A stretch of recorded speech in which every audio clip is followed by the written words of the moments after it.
ছিলাম এই অংশের শান্তিতে ছিল যা নির্মাণপুর পরিবেশ কপালে অনেক ছিল, যেহেতু স্বাধীন মহান রাকুল আলমীর তরফ থেকে যেখানে আমার কপালে বিশেষ ছিল সেজন্য আমি আসবো।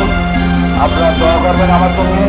এবং আপনার গতকাল 11টার সময় আমার স্কুলে একজন স্কুল শিক্ষিকা, শুধু শিক্ষিকা না, আমার কি মনে আপনাদের সাথে সুসম্পর্ক তার বেশি, তার চলাফেরা, তার আমার বাড়িতে কোনো লোক আসলে কেউ না খেয়ে যেতে পারে না।